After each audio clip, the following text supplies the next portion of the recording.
fact, the jokes I used to tell, because people ask me what I studied at university, and I studied mathematics at university. And I lived in Hong Kong for several years. And when I was over there, they'd say that, and I'd follow it up with, there are three types of mathematicians: those who can count and those who can't. And the people with a New Zealand sense of humour laugh. And in Hong Kong, the question I got was, and what's the third type? And I tried telling it again slower, and it still ended up being the same. And humour does not translate across cultures very well, or most humour doesn't. Other than slapstick humour, I think Mr. Bean did quite well. But we have the slideshow here. Yep. I've got a clicker here, so I can do it right from here. Wow. Okay. Now, when you see these pictures here, what do you think of? What's it? Bunnings. Okay, Bunnings. Anything else? Measuring. Oh, good. Accuracy. Yep. Good. Numbers. Yep. What's that? Watches. Yep. Yeah, that's right. Okay. If any of you have been to the movies lately, these two things made a feature in one of the movies that's been doing pretty well this year, Project Hail Mary. But you're right; these are all about measurement. But I want to ask a question here: what if they're wrong? Yeah, we are in trouble if they're wrong, and these are this is a measure of space, this is a measure of time, and so earlier this year, I got a phone call at about 1 a.m. in the morning from my son, and he said, "Dad, my car's not working." and I said, the first thing I said was, "Well, call AA," and he said, "Oh, I think I've let membership expire." And I said, "Okay, well." And he said, "So what happened?" He said, "Well, the car just stopped." And I said, "Okay, you've probably just run out of petrol." I said, and he said, No. It said there's like 20-something kilometres left." And I said, "Yeah, these things aren't that accurate." And he said, "Oh, but it says, how can it say that there's 20 kilometres left when it's empty?" And I ended up getting up out of bed at 1 a.m. in the morning, going to the petrol station, getting a can of petrol for him, and taking them, putting petrol in, and sure enough, the petrol tank was empty and everything went fine. But this is one of the things where sometimes the things that we use to measure don't measure as accurately as we want them to, and sometimes they're wrong. They say that there's 20-something kilometres left when the answer is actually 0. And so in this case, the consequences were small. Lost sleep and inconvenience on my part. I guess for my son, he had even less consequences. It was just a bit later getting home for him. But sometimes the consequences are even greater. So NASA in 1999 had a satellite that was the Mars orbiter. And they had several teams working on different parts of the project. But what they hadn't quite figured out was whether they were going to use metric or imperial measurements. And so one of the teams had used metric measurements and the other one had chosen imperial measurements. Now, satellites that go to Mars, you can imagine they're not cheap. And you can imagine that if one of you is doing inches and the other one's doing centimetres, that you might be in a little bit of trouble, and to be sure they were, and to the tune of about $100 million, the thing crashed to the surface. And so sometimes when our measurements are wrong, they can actually have quite serious consequences. The reality is that we are prone to make mistakes, and this is what the Bible calls sin. So the Greek word for sin is hamartia, and that literally means missing the mark. It means that you aim at something and you miss. Now, this happens when your measurements are wrong. Like you could miss the mark in trying to orbit Mars and miss. You could miss the mark in trying to have enough petrol to get home, and you miss. And so these things of missing the mark are, in a way, it's sort of like what sin is talking about. But when the Bible talks about this, it isn't mainly thinking about the mistakes that we make in the areas of getting our timing or our space measurements wrong. It isn't talking about these maths errors or these errors of judgment that might result in us not catching a ball when we try to, or things like that. Primarily, when the Bible is talking about us, and it's talking about our inability to make correct moral assessments. So, as Francis Spufford, who's a British author, he said, he described sin as the human propensity to stuff things up, although he used a little more colourful language when he said it. And there's a phrase that you find used in the Bible again and again that highlights this tendency that we have to get our moral assessment of things wrong. And that's when people do what is right in their own eyes. And you see this happening in Genesis chapter 3, where Eve, she sees the fruit, she makes an assessment of it and decides that it's good to eat. And we know from the story of the Bible that this is the wrong decision. She has made a huge error of moral assessment here. She is wide of the mark in her decision of what is right and wrong. You see it again with Abraham and Sarah.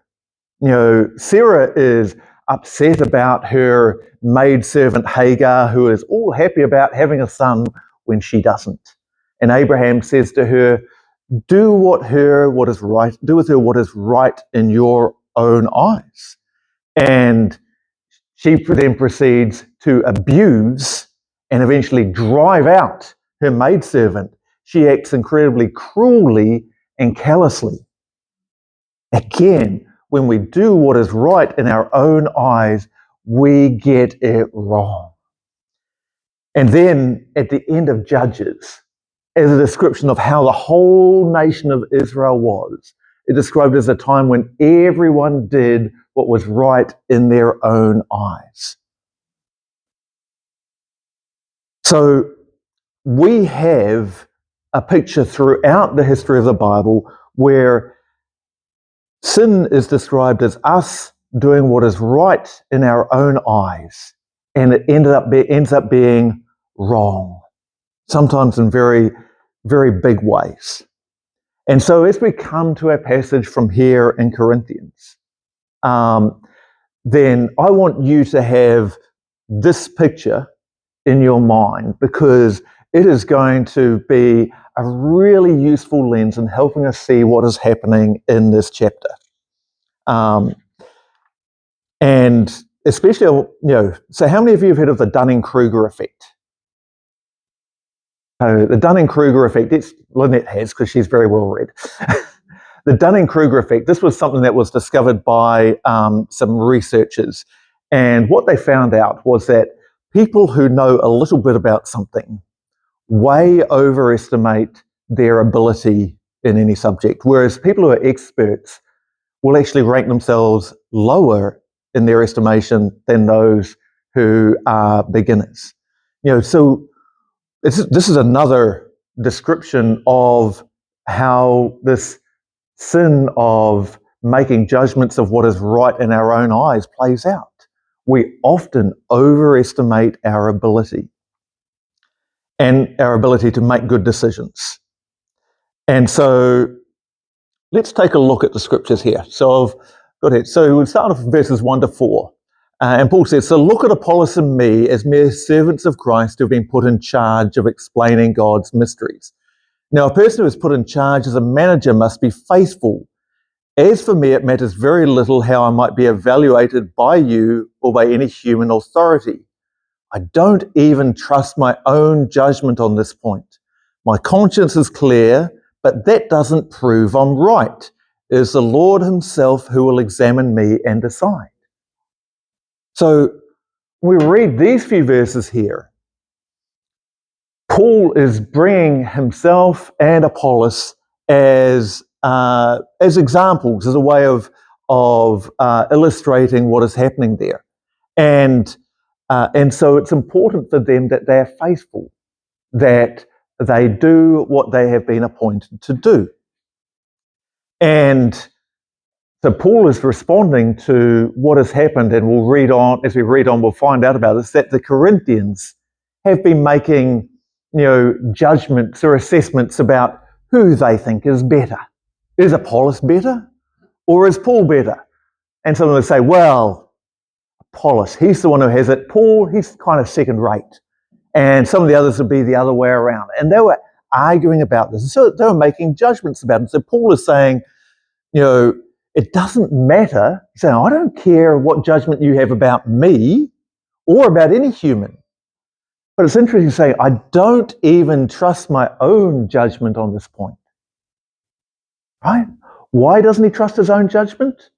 Because he knows that to do what is right in his own eyes, to make his own judgment independent of God about whether he is right or wrong, is foolish, because he knows that he, just like all the rest of us, our gauges aren't that accurate. And so he could be off. But instead he says it is the Lord himself who will examine me and decide. So the Lord is the true judge. He is the standard, the yardstick, the plumb line by which we measure. No one else. We don't measure ourselves against someone, whether I'm better or I'm worse, but we measure ourselves against the Lord, because we all have a tendency to go a bit off the path. Moving on, I'll skip to a verse there. He says, dear brothers and sisters, I've used Apollos and myself to illustrate what I've been saying. If you pay attention to what I've quoted from the scriptures, you won't be proud of one of your leaders at the expense of another. But what gives you the right to make such a judgment? What do you have that God hasn't given you? And if everything you have is from God, why boast as if it were not a gift? So he highlights the misunderstanding of God's truth that arises from their flawed moral understanding. The way they've tried to play off Paul and Apollos against each other and make as if one is right and the other one's wrong displays both a misunderstanding of the gospel as well as a moral deficiency on their behalf and their desire to use their allegiance to one teacher as the other as a wedge for division. And so it goes on there. You think you already have everything you need. You think you are already rich.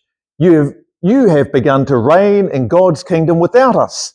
I wish you really were reigning already, for then we would be reigning with you. Instead, I sometimes think God has put us apostles on display like prisoners of war at the end of a victor's parade, condemned to die. We have become a spectacle to the entire world, to people and angels alike. And so the Corinthians seem to be in the habit of boasting about the deep insights they have and the spiritual mastery that they have attained. It seems they see their earthly riches and influence and the acclaim of others, how others treat them and look up to them and say and compliment them on what they do. They see that as evidence of them having a high spiritual status. Paul points out and I'll go on here. Our dedication to Christ makes us look like fools, but you claim to be so wise in Christ.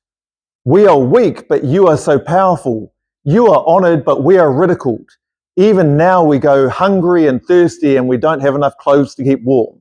We are often beaten and have no home. We work wearily with our own hands to earn our living.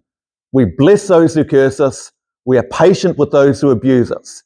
We appeal gently when evil things are said about us. Yet we are treated like the world's garbage, like everybody's trash, right up to the present moment. So Paul points out that the experience of him and the other apostles is a world apart. that they are experiencing persecution and going without. And yet, the attitude that they display is not one of boasting and showing off what they have, but instead, they exhibit the love and the patience and the gentleness that is the evidence of the Spirit of Christ in spite of all of those difficulties. He then goes on, I am not writing these things to shame you, but to warn you as my beloved children. For even if you had 10,000 others to teach you about Christ, you have only one spiritual father. For I became your father in Christ Jesus when I preached the good news to you. So I urge you to imitate me. His suggestion is that he is the one who brought the good news of Jesus Christ to them, that because he did that the true measure of their faith should not be riches and public acclaim, but rather these characteristics of Jesus being evident in their lives. And he encourages them to follow his example, to imitate him. But what exactly does he want them to imitate? You know, just like the measures we have of time and space, if we neglect to check that they're in fact correct, but if we remain tied to our own certainty and our rightness, we often find ourselves destined for some very public failures, like a satellite crashing into Mars, for example. Similarly, in the case of our moral gauges and spiritual gauges, to think that we don't need to check and to assume that we have the apex of spiritual revelation or understanding is likely to set us up for an almighty failure. Paul warns them of this spiritual pride, and he urges them to be like him and to check their supposed wisdom, learning, and insight against the teaching and character of Christ. You know, remember at the beginning, he said that he doesn't even judge himself, but he looks only to Christ to judge him. And to take that posture of humility and realize that there's so much that we don't know. And that we also have a very strong tendency to get things wrong.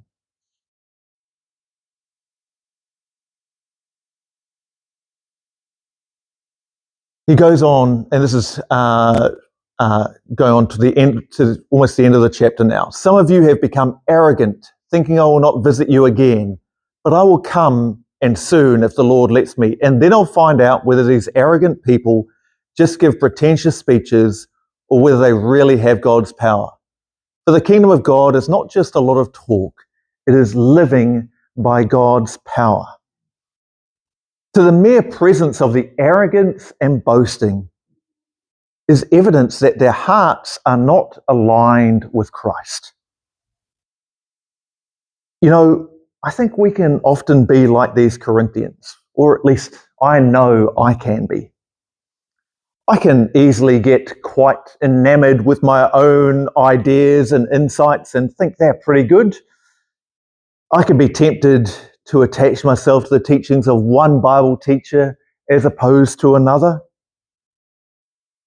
I need to be reminded to check my theology, my insights, and my ideas against the teachings of Christ.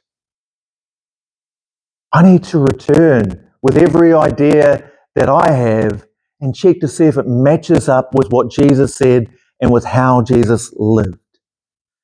And sometimes my ideas will be plain wrong, or sometimes they'll be insufficient. It's not enough. Or sometimes they'll be not quite right and they'll need a little bit of correction. Sometimes, like the clocks in our cars or our ovens, our thoughts will get out of alignment with Christ over time and need to get realigned with Christ. And, you know, sometimes that can be quite difficult. I've heard some people say in terms of like changing the time on their car that it's actually less hassle to wait 6 months for daylight savings to end.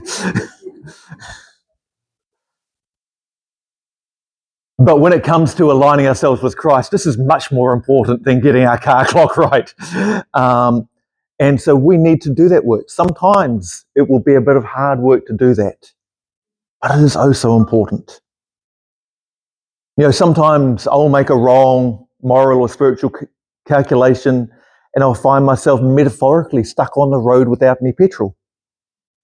These are evidences of sin in my life. I stuff things up. I do it all the time. And they point out the need to go back to Christ, to assess where my moral and spiritual calculations are wrong and to correct them. Because we are sinful human beings. We all need to constantly recalibrate our moral gauges with Christ. Because when we rely on our own judgment, we're likely to end up in the wrong place, just like the Corinthians. So so the importance of humility. Human judgment is prone to error. Human character is prone to pride, and our judgment and character need to be constantly checked against an authoritative measure, that of Christ. So, those of you who are taking photos, that's a photo to take. And then I have a discussion question for us. How do we tell the difference between our own ideas and the true teachings of Christ? So this is for the tables. So here you go.